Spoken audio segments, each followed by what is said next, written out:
Hey guys, and welcome to the Working Money channel. I gotta say, I haven't really noticed this, but I have noticed the sentiment in the market, or maybe just in the XRP community, has been fairly low as of late. Old school XRP influencers have given up. This coming from Jay Grissom here on Twitter. In my opinion, with the exception of key folks like Digital Asset Buy and Working Money channel, and a few others who are keeping the spirit alive, the OG XRP influencers have given up. The spirit is broken. It must be XRP shopping time. So clearly, Jay is not deterred. I guess he's adding to his stacks. I responded to this morning. Appreciate the kind words, Jay. Just remembering what we hold, despite all the FUD and negativity, is enough for me to stay focused and excited. I started my channel during the bear of 2018.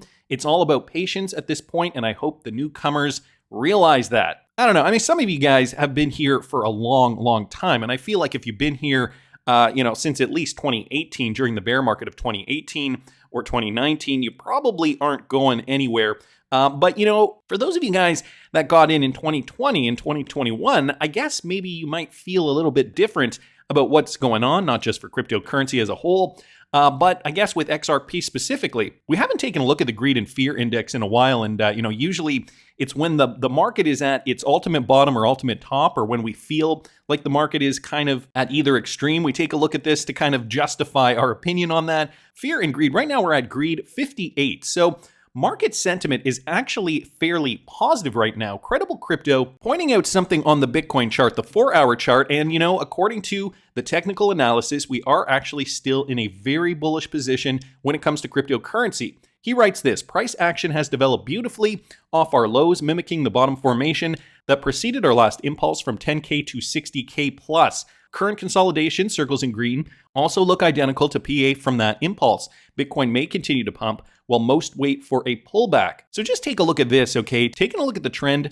from when we went from 10K to 60K for Bitcoin, this pattern here is looking very similar to what is playing out on the chart today. So first of all, there is this bottoming pattern formation, the 1, 2, 3, 4, 5, exactly what we're seeing here on the chart. Formations looking very similar. The double tap, okay, in 2020, and then again in 2023 before that move to the upside. And then, what happened to Bitcoin after that? Let me throw Bitcoin here on the 4-hour as he has it up here. Bitcoin did essentially explode. Actually, if I throw it on the daily, you guys can probably see it better here.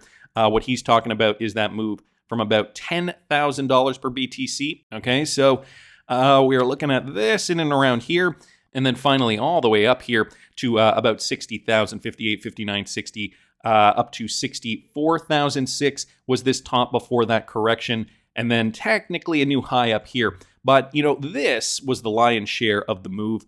And we are right now in this, if we were to, look at it, compare it to the historical move, we are down in and around here. So this is what we're looking at here. This is what Credible Crypto is also identifying as that pattern where we could see this next move to the upside. So, despite what people are saying, despite what people are feeling, I know, the XRP lawsuit has been a huge drag on the XRP community. 2 years of uncertainty, 2 years of making videos about legal aspects of cryptocurrency and XRP and Ripple that I never thought I'd be making back in 2018 when I first started this channel. But I mean, I guess I got to look at it this way. This is all positive to a degree. It's all kind of the legwork before crypto really gets off the ground. And CFTC chair Rostin Benham, he's doing his homework as well. This coming from XRP Crypto Wolf here, posted by The Block. CFTC is well positioned to fill the regulatory gap. So here's what Rostin Benham has said: turmoil in the crypto markets shows action is needed, and the CFTC is well positioned. This is quoted. This is what they have self-proclaimed. They are well positioned to fill the regulatory gap in cryptocurrency markets if Congress chooses, the agency chair said. The agency is also working towards another strong year of precedent-setting cases following the spectacular fall of crypto exchange FTX and other companies' failures over the past few months. The bankruptcies, failures, and runs only validate that action is needed. Benham said, the ecosystem is vast, it will not vanish, and needs comprehensive legislation. So Rostin Benham used to be a commissioner over there at the SEC under Gary Gensler. Now he's over at the CFTC, and he is stating, look, we're ready. The CFTC can regulate cryptocurrency. All hands are on deck. Cactus Radar down here saying CFTC is actively striving to become the leader in regulating. I believe the US does need a strong leader, and clearly the SEC isn't able to prove themselves in that regard. So, hopefully maybe there will be more regulatory responsibility put on the CFTC in the coming years. Anyway, wanted to thank XRP Crypto Wolf for pointing that out. Guys, are you getting this notice as well? For those of you guys using Coinbase, XRP for Greener Bags here posted this. Coinbase will be conducting a scheduled technical systems upgrade starting March the 4th. Now, this is interesting because this is about a month away. Usually these scheduled maintenance updates happen and they usually give you about a week's notice, maybe less. We expect this process to take up to 8 hours to complete. However, this estimated time is subject to change. During the scheduled downtime, transfers, trading, and access to all funds will be disabled. I guess they want to give everybody a lot of leeway here if people are expecting to be able to trade their cryptocurrency. XRP for Greener Bags has the same idea that I think a lot of people do in the XRP community. Hopefully Coinbase is going to be adding XRP. Now, I think it's a very, very good possibility considering we know XRP is likely going to be seeing clarity in the coming month, likely going to be getting a verdict in the lawsuit. Ashley Prosper also bringing up the same thing. Coinbase is going to be unavailable for approximately 8 hours on March 4th. Prepare accordingly.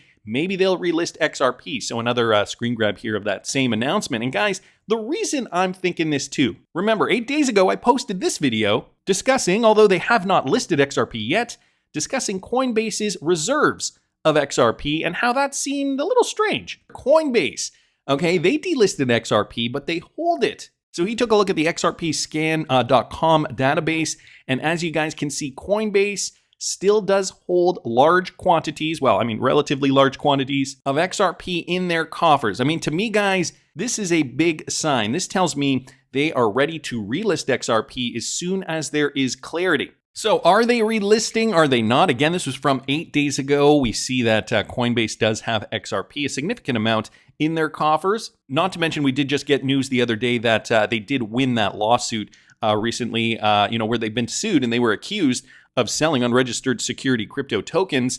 And so they won that. So it does get me wondering, this relisting, or rather this scheduled maintenance, likely could be because now that the lawsuit is cleared, they could in fact now be deciding to relist certain cryptocurrencies. Also, let's not forget the library case too. Selling cryptocurrencies on the secondary market. Library is now clear of that, so maybe Coinbase looking ahead, realizing there is going to be a positive XRP verdict coming down the pipe, and maybe they want to be ready. Maybe they want to have XRP available for the retail trader so that they can buy, sell, and they can make money off these trades. Because let's not forget, at the end of the day, Coinbase is in the business of making money. So, all signs pointing to a possible relisting of XRP, not to mention that they have seen a positive January. Despite all the negative news, guys, here's another one from XRP Crypto Wolf here. Coinbase off to a strong start to 2023 with increased trading volume. So they have seen an increase. The trading volume in January of $55 billion is a 58% increase over the previous month. And average daily volume of $1.8 billion is the highest since August, which has led to daily volume of $1.9 billion. Analyst Stephen Glagola and George Kuhl wrote in a February 2 note. Shares in Coinbase jumped 24% yesterday, the highest in nearly 3 months, after the lawsuit alleging it sold unregistered securities was dismissed. So Coinbase now, I think they're seeing the light at the end of the tunnel. So again, this scheduled maintenance likely because of that verdict, likely because they are looking to relist certain cryptocurrencies that they were once being scrutinized for. Not to mention the library case giving the United States clarity on selling crypto tokens on the secondary market. So I don't know, guys. I guess we will have to wait and see. Another piece of Ripple partner news here, guys, from Wrath of Kahneman. Mobile U.S. commerce platform Fintiv has partnered with GeoSwift mobile wallets for Asian remittances. Now, remember, Ripple partner Neum is tied in with GeoSwift. So here they're looking to enable digital remittance payments into Asia through the former's mobile wallets. The partnership will provide Fintiv's customers the capability of making person-to-person or business-to-business payments into China, India, and many other Asian countries directly from wallet accounts. With GeoSwift's geographical reach through its GeoRemit product line, Fintiv's payment platform can now connect to an extensive number of domestic banks and mobile wallets in Asian countries and territories. For example, payments can be delivered instantly to either the UnionPay debit credit cards or Alipay wallets of beneficiaries in China. So also note down here, officials from Fintiv said that they are happy to announce a partnership with GeoSwift, again a Ripple partner, as part of their global digital currency network. So this is part of a bigger thing, and eager to expand their reach into China and Hong Kong, supporting GeoSwift's platform with FinTiv technology while enabling clients to make payments and remittances in won and Hong Kong dollars is strategically beneficial. So the FX transfers, I don't know how many different currencies are going to be enabled through this platform. Nevertheless, considering they have a Ripple partner on board, GeoSwift, the sky is ultimately the limit. They're likely going to start with a handful and slowly grow as they continue seeing success once they roll this out. So GeoSwift also enables remittances to China for NEOM. Again, NEOM, the Ripple partner connection here. There's some more info down here, guys. I will link this in the description for you if you are interested. So I wanted to thank the Wrath of Kahneman for posting that. Also wanted to touch on this. Now, there's been some controversy with the buyback. Jimmy Valley and Valhill Capital's XRP buyback. The document here was apparently leaked. Crypto Addy pointing this out. Look what the confidential committee plans to make on the deal. No wonder some fell into promoting them. 100% greed. Wow. Shots fired here. Well, let's take a look at this, guys. I believe Crypto Addy was accused of spreading this document around. The document is here. It was in a Dropbox folder. And apparently, this committee was supposed to keep this confidential. Well, to be clear, she says the term sheet was public on XRP chat. So XRP chat, for those of you guys who do not know, is a chat message board dedicated to XRP. Leak is in your committee. So somebody within the committee leaked this document. Not okay to use John Deaton's name like this and send to government entities without telling him. Now, what does that have to do with? If you guys take a look, somebody down here, who was it?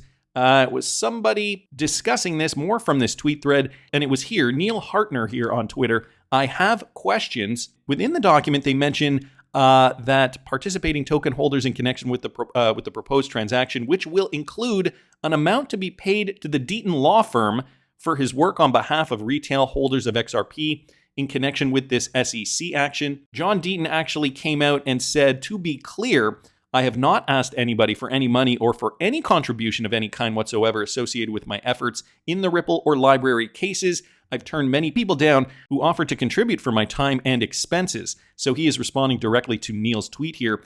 He says, not only have I never been paid a dime, but I have spent a considerable amount of my own funds fighting the SEC's overreach, such as hiring local attorneys to file the appropriate paperwork for my appearances, etc. I'm doing this because I can and because it's the right thing to do. To be clear, I have zero expectation to be paid. Although I truly appreciate people's gratitude for my efforts, I will continue to turn down any and all offers regarding any form of payment from anyone regarding my efforts associated with XRP or LBC, unless I file an appearance as a defense counsel representing a company that is being sued by the SEC. My efforts will continue to be pro bono. I will not accept any money from any token holders related to my efforts. Many XRP holders and some non-XRP holders have expressed significant gratitude for my efforts, and people have made comments like, when this happens, i.e. XRP goes up, I'm going to ...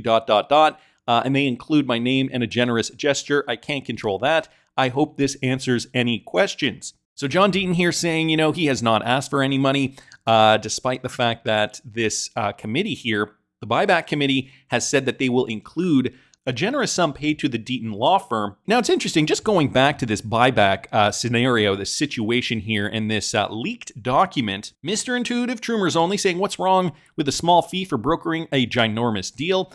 And Crypto Addy responds, it's wrong on so many legal levels. Do you want the list? And here it is. I've been warning you, says Crypto Addy. Moonchaser down here saying, so participants are being asked to transfer their XRP into a liquidating trust in return for an ESDR. Now, guys, here's just a screen grab from the document. The USA Corporation shall agree to indemnify each participating token holder, each member of the confidential committee, their respective spouses and biological descendants, and Valhill and Valhill's members, managers, employees, agents, advisors, and representatives, and each of their respective spouses and biological descendants from and against any and all claims, damages, expenses, or loss of any kind that may result from the implementation of the proposed transaction or receipt and use of the consideration, including without limitation, any and all claims that may arise from the waiver of applicable laws described in Section 11 below. And here's the kicker. Such indemnification obligations shall survive the closing for a period of 100 calendar years. So you cannot sue them for 100 years. Don't worry. Their next angle is that they'll live on in the metaverse forever, and so will you. Thus, you can sue them in 100 years, coming from Jack here on Twitter. Thank you for pointing this out, says Nietzbucks here.